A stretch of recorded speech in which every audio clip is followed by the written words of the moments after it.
हमारी लड़ाई जय जवान जय किसान और जय संविधान की लड़ाई। ये कह रहे हैं कि बाबा साहब के संविधान को तोड़ेंगे।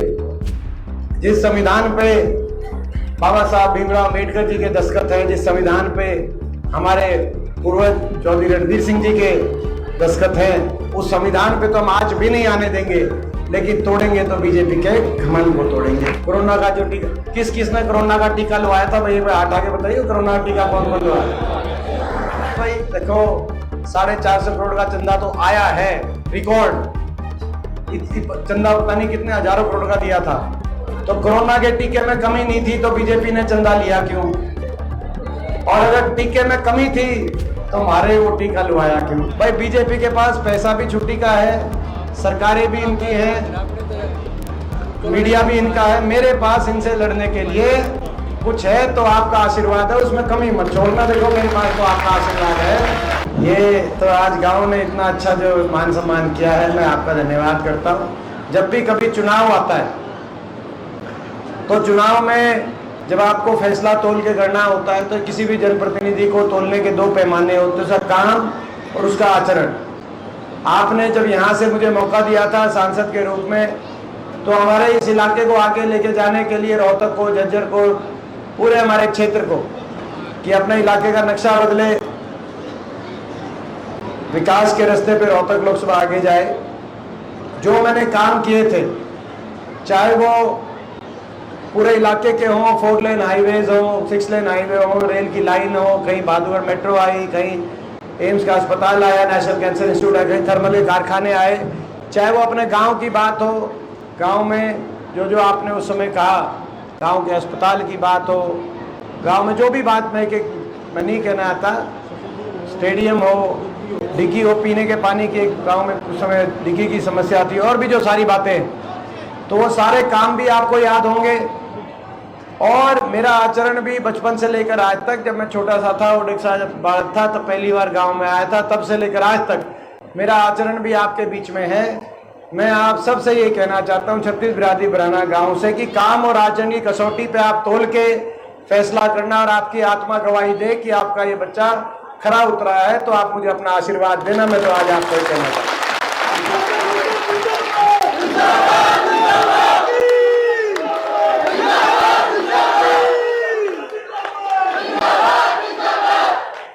और मैं ये आपको विश्वास दिलाता हूं कि आपका जो आशीर्वाद है ये मैं खाली नहीं जाने दूंगा।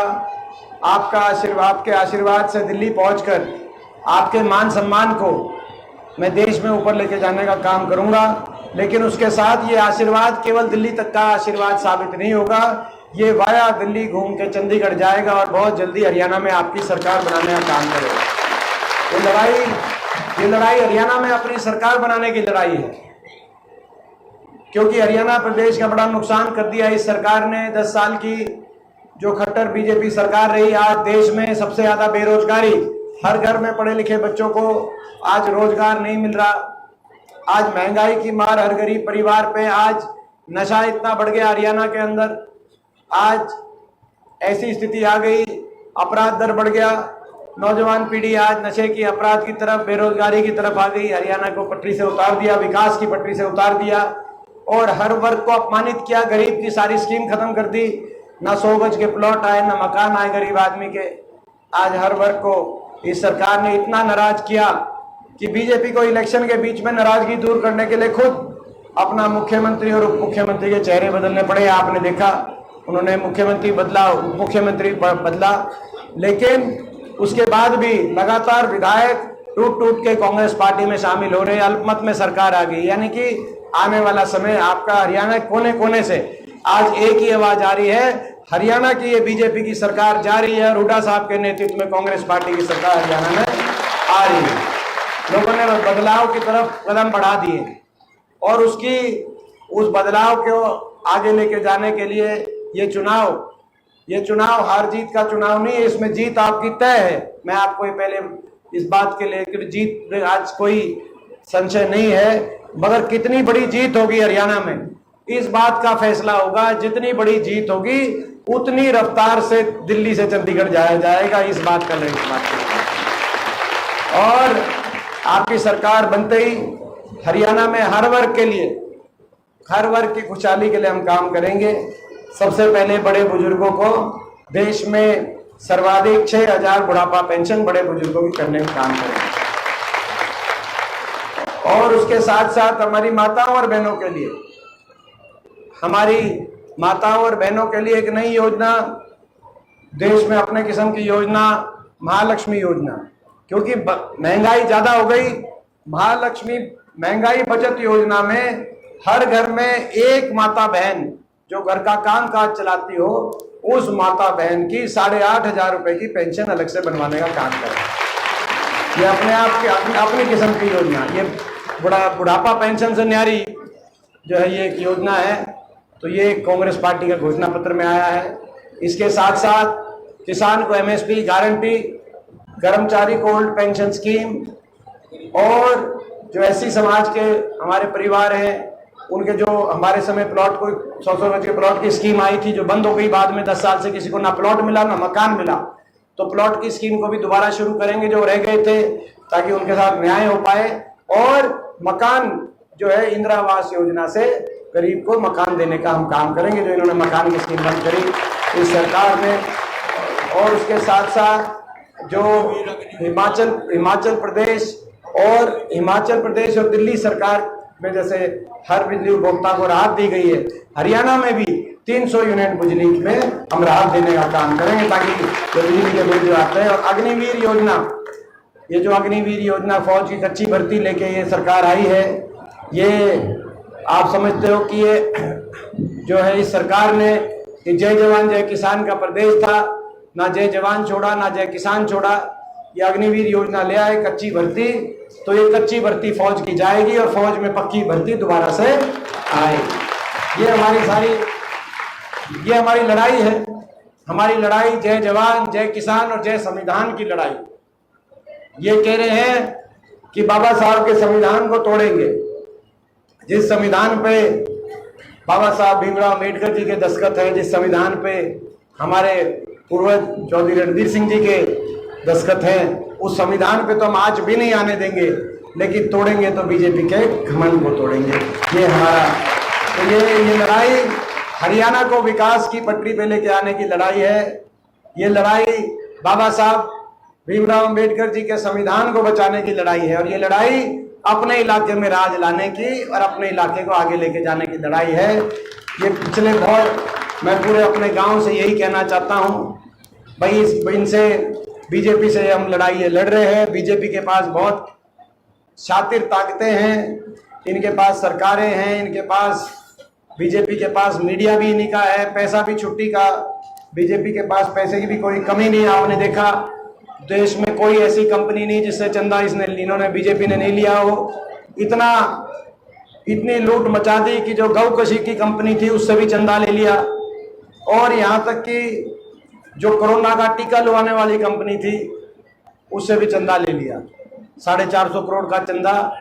ये आप तक बात आली कि नहीं आली है सर? ये भी चंदा ले लिया। कोरोना का जो टीका, किसने कोरोना का टीका लुभाया था भाई? हाथ आके बताइए, कोरोना का टीका कौन कौन लुभाया?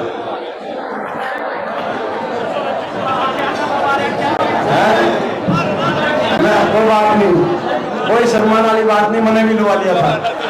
ये तो शुरू में तो मैं नाटा था, फिर घर में घना कलेश था, मगा भाई लवा ले भाई, कोई बात नहीं।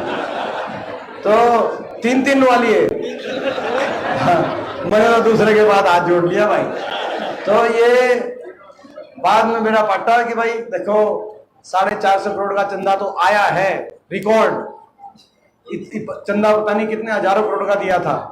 तो कोरोना के टीके में कमी नहीं थी तो बीजेपी ने चंदा लिया क्यों?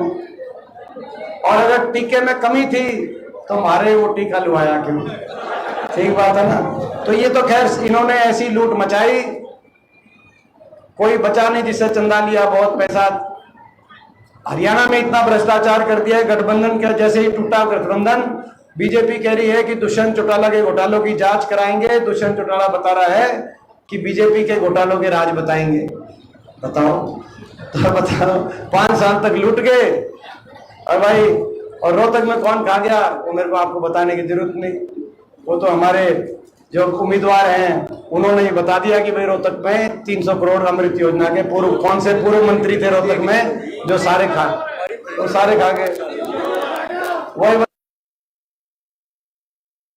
भाई बीजेपी के पास पैसा भी छुट्टी का है, सरकारें भी इनकी है, मीडिया भी इनका है। मेरे पास इनसे लड़ने के लिए कुछ है तो आपका आशीर्वाद है, उसमें कमी मत छोड़ना। देखो मेरे पास तो आपका आशीर्वाद है, उसमें कमी उसी आशीर्वाद के आधार पे इनसे जो टक्कर ले रहे हैं उस आशीर्वाद के आधार पर टक्कर ले रहे हैं। पहले भी आपके आशीर्वाद से टक्कर ली थी और बहुत लड़ाई लड़ी, पूरे उत्तर भारत में सबसे ज़्यादा वोट अपनी आई, लेकिन थोड़ी इस बार भी आपके आशीर्वाद से वो लड़ाई लड़ रहे हैं। तो मैं आप सबसे ये कहना चाहता हूँ बुराना गांव से, जो डॉक्टर साहब ने एक बात कही कि भाई वोटिंग प्रतिशत, पोल प्रतिशत, एक एक वोट बाहर से भी जो वोट कोई सी दिल्ली जा रही हो और अपने गांव की तो वोट बम्बई तक भी जा रही है, तो भाई दिल्ली जा रही हो, बम्बई, कलकत्ता जहाँ भी जा रही हो, सारी आप वोट अपना बुला लेना 24 तारीख को। तो भाई नहीं बताओ वोटिंग प्रतिशत पूरी 90% पूरी कर दोगे वोटिंग प्रतिशत? बहुत बहुत धन्यवाद पूरे गांव का। और आज के एक बार फिर इतने अच्छी तरीके से सुनियोजित कार्यक्रम के लिए पूरे गांव का बहुत बहुत धन्यवाद। हमसे जुड़े रहने के लिए हमारे YouTube चैनल को सब्सक्राइब करें और नई वीडियो की नोटिफिकेशन के लिए बेल आइकॉन को दबाएं। अगर आप ये वीडियो Facebook पर देख रहे हैं तो लाइक जरूर करें और ज्यादा से ज्यादा शेयर करें। धन्यवाद।